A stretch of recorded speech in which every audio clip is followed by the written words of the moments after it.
Hi everyone, welcome to today's video. My name's Stephanie and today we are back with another installment of my birth month series. If you're new to my channel, my birth month series is basically where I go through my collection and create this little lineup inspired by the month's holidays, flowers, foods, and more. So without further ado, let me show you my picks.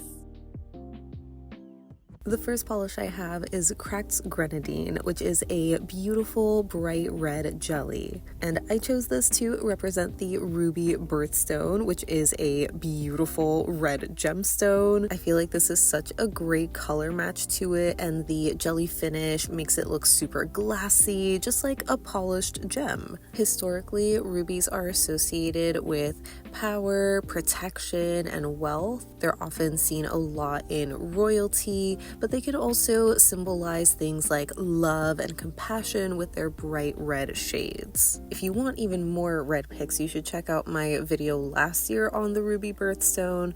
I couldn't help myself, but I did include another shade for rubies this year, and this is Fauve's Crown of Flowers, which I also recently shared in my summer favorites video. This technically does have a red base, but due to the fuchsia pink sort of shimmer in here, it kind of makes the base lean a little bit more magenta, which I think is so stunning, and I love it as just another variety for the ruby birthstone. I feel like this shouldn't be too surprising because you know I love pink, and so I'm just gonna try to find the pink variety of any birthstone.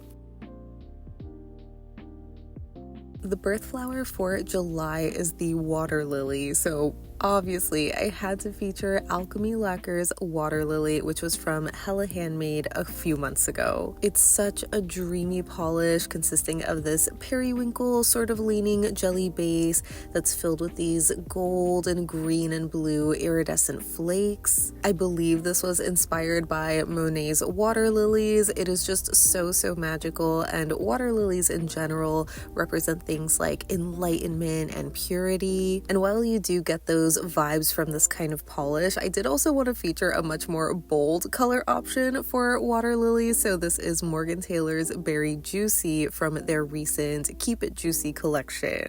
This is a super vivid magenta leaning jelly polish that I feel like perfectly matched this one specific photo of a water lily that I found. The color is just so beautiful, and I just love it as a really vibrant and hopeful color, thinking of water lilies blooming through the mud.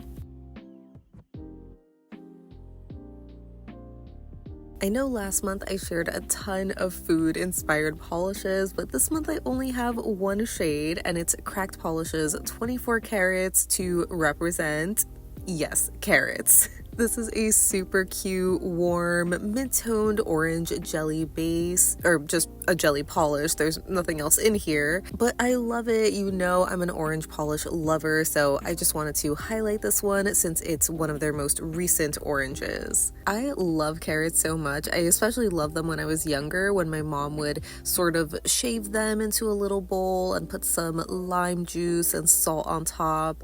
It was just so refreshing. Moving on to the holidays, the first polish I have is ILNP's Carried Away, which I chose to celebrate National Alice in Wonderland Day, which is on July 4th. Which I'm sure you can understand, I would rather celebrate this. And yeah, it's just a super cute cornflower crelly base filled with these hollow silver flakes. I feel like the base color is such a pretty match to Alice's dress, although I guess maybe it's a little bit more sky blue, but there's something about it with the name, it just feels so magical and whimsical. I guess I should also give an honorable mention to Mooncat's Alice in Wonderland collab, because any of those shades would also be perfect. Then on July 7th, we have National Strawberry Sundae Day, and I chose Nailpollies I Love You Unconditionally to perfectly match that. It has the cutest little strawberry soft serve charm on the cap, and the polish itself is like a really sweet strawberry pink crelly base that has these red and gold metallic flakes. I admittedly haven't had strawberry ice cream in forever, never, so I don't really know what it looks like, but I would imagine it looks really similar to this, maybe without the gold flakes, but I just love it so much. I mean, if ice cream actually looked like this, I would be eating it all the time.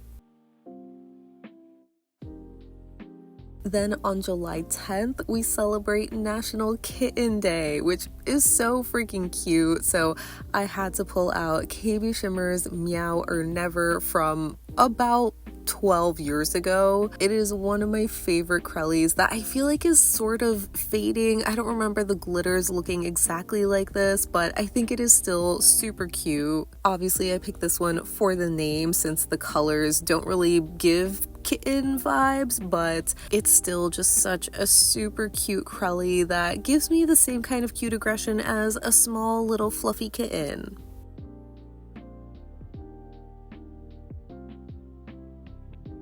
The next polish I have is Crack's Blueberry Tart from the Bramble Cafe collab with Audrey Swatches a couple of months ago, and this is for a 2-in-1 kind of holiday where alongside National Kitten Day, July 10th is also Pick Blueberries Day, and then the next day is National Blueberry Muffin Day, so I'm assuming you're making the muffins with the blueberries you just picked. And I know this polish is called Blueberry Tart, not Blueberry Muffin, but it's blueberry adjacent, so we're gonna feature it. It's a super gorgeous, almost royal blue base color that has a drop of purple in there, which I think is just so fitting because it really captures that complexity of the blue color of blueberries. But this one, as you can see, is filled with these super gorgeous glowy green iridescent flakes just for some fun variety and texture.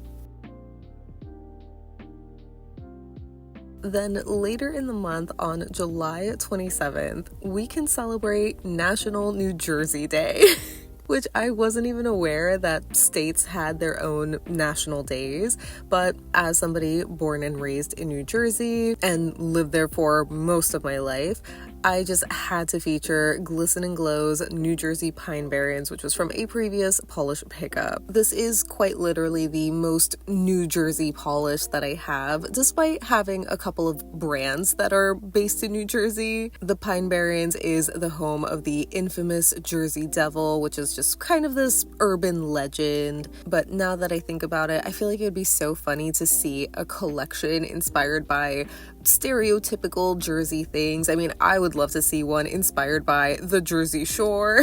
Or for a more spooky approach, you could just expand into the weird New Jersey category. The next day, on July 28th, we can celebrate National Water Park Day, and I chose Cracked Polish's Jump In, which is a super gorgeous turquoise aqua blue jelly base filled with these flakes and glitters. Just such a beautiful color combination, and along with the name, you just really want to jump into this polish. I guess the shade would be more fitting for like National Pool Day, for example, but there's wave pools at water parks. I personally am more of a fan of the lazy river though. I could float on a donut for hours.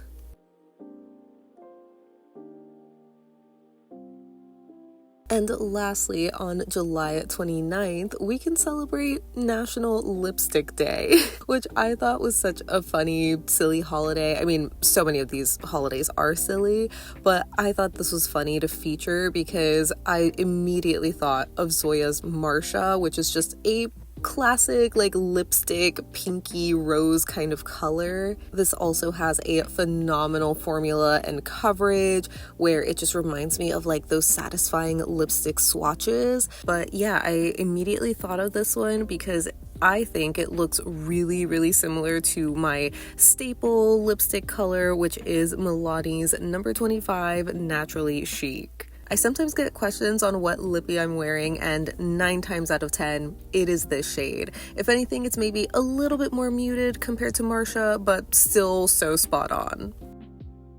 So that wraps up my best polishes inspired by July. As always, I would love to know what you think of my lineup, especially if you're born in July. Happy birthday to all the July babies out there. Because yeah, in general, I really liked my lineup, even though it kind of felt like all over the place color palette wise. I know these are never meant to be cohesive because the inspirations are just so random, but I feel like I did have a lot of these like warm, red hot kind of shades and a lot of blues. So it ended up being somewhat patriotic, even though that's not what I was going for. So instead, I'm just gonna say that the blues that I featured also can work for like Cancer season because it's a water sign. It's also my moon sign, which explains why I cry at everything. But yeah, overall, I really enjoyed these picks. I mean, obviously there are some favorites that I shared recently, and yeah, I would love to know what you plan on wearing this month, especially if it is your birthday. What's gonna be your birthday mani? Let me know down below so we can chat about it. But thank you so much for hanging out with me today. I hope you have a great rest of your day, and I'll see you in the next one. Bye!